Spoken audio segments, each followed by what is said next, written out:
¿Qué tal, muchachos? Muy buenas tardes tengan todos ustedes. Hoy vamos a ver la progresión 15 de Lengua y Comunicación 1.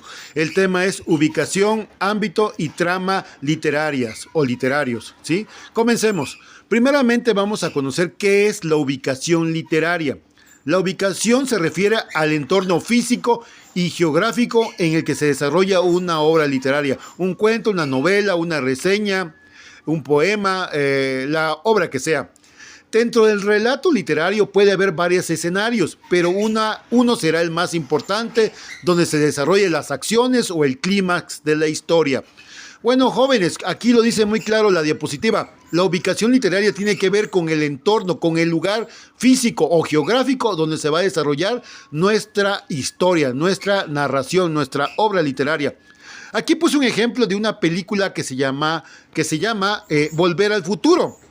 Quizás no la alcanzaron a ver ustedes, pero en esa película la quise poner como ejemplo porque se ven varias ubicaciones literarias, o por lo menos dos ubicaciones literarias. Es una película que cuenta la historia de un joven y un científico, donde el joven, por algunas cosas de la vida, se encuentra en su época, en su presente, en la historia en los años 90. Sí, se encuentra en los 90, pero por las cosas que suceden en la historia, en el trama de la historia, él tiene que viajar a otra ubicación literaria, al futuro. Tiene que viajar a otro espacio geográfico, a otro tiempo, ¿sí? Ahí tenemos dos ubicaciones literarias, ¿no? El presente del joven, y cuando viaja al futuro o al pasado, se encuentra en otra ubicación literaria. Ahí estamos conociendo dos distintos entornos físicos y geográficos dentro del clímax de la historia. Bueno, ahora vamos a ver qué es el ámbito literario.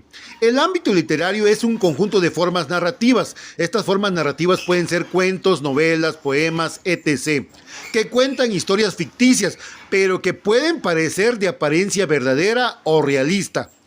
Los ámbitos narrativos se caracterizan por relatar hechos protagonizados por personajes en un tiempo y espacio determinados. Se ajustan a las características de los textos literarios, o sea, se ajustan a la obra, al tiempo y espacio de la obra, de que se va a contar o que se está narrando. Se tienen como objetivo el placer estético del receptor o el lector. Bueno, ¿qué es un ámbito entonces literario, jóvenes? El ámbito literario es poner en ambiente de la historia. Por ejemplo, en la película Titanic, el ámbito literario está en torno a la época de Europa, en aquella época donde todavía estaban saliendo a la luz los barcos grandes, ¿no? Como el Titanic, y se ve que en esa historia se le da el ambiente como debe de ser la película, o como se debe de ver la obra. Por eso decía que se ajustan a las características de los textos literarios. Los personajes que ustedes ven en Titanic le dan el ambiente literario, ¿sí?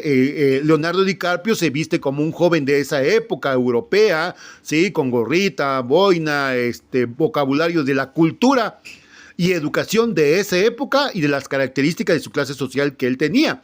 Por otro lado, vemos a Rose, o a la chica que protagoniza su pareja, como una chica de clase europea, de clase rica, que tiene una cultura, ahí viene, que tiene una cultura y una educación diferente, ¿sí? Pero en ese entorno de la película, en ese ámbito de la película, ambos se conocen en el barco, con la cultura, con dos culturas diferentes, él de clase baja y él de clase alta, ella de clase alta, pero al fin y al cabo se enamoran. Entonces, el ámbito de se trata de darle un entorno, un ambiente a la historia o a la obra literaria. Le vas a dar ese ambiente que corresponde al espacio y tiempo en el cual se está contando la historia. Bueno, jóvenes, y por último vamos a ver qué son los tramas literarios o el trama literario. La trama de una narración o argumento es el conjunto de acontecimientos. Fíjense que ahí está la clave. El trama es el conjunto de acontecimientos en orden cronológico, o sea, de principio a fin, que suceden en una historia. Cuando tenemos una idea y queremos escribir una historia, debemos decidir cómo empieza, qué sucede en su desarrollo y cómo acabará. Entonces, jóvenes, el trama literario son todos aquellos acontecimientos o acciones que se contarán en una historia narrativa, en un suceso narrativo, en una obra literaria, de principio a fin. Por ejemplo, la película Una aventura extraordinaria comienza contando la historia de un joven que vivía en la India y que por cuestiones económicas y laborales de su padre se suben a un barco con sus animalitos que tenían, porque tenían un zoológico, y viajan a Estados Unidos, pero no logran llegar. Ahí empieza ya el trama de la historia, el desarrollo de la historia, el trama principal de la historia, el clímax. Sí, este barco se hunde, él queda en una lancha con un león, con un tigre, un mono y una cebra, y por ahí había otro animalito, y ahí empieza a desarrollarse todo el trama de la historia, cómo ellos sobreviven al naufragio, cómo se alimentan, cómo batalla él con el tigre dentro de la lancha, hasta que llegan a un lugar, a una isla, y son rescatados, y ahí empieza ya la parte final del trama de la historia, ¿sí? Donde es entrevistado él y cuenta su historia, y le preguntan una serie de preguntas, y él no contesta, quedando en suspenso la historia, el trama. Pues eso sería el trama del literario, ¿sí? Todas las acciones que pasan dentro de una obra literaria. Bueno, jóvenes, espero que haya quedado claro, pero recuerden que lo vamos a ampliar en el salón con prácticas. Nos vemos, bye.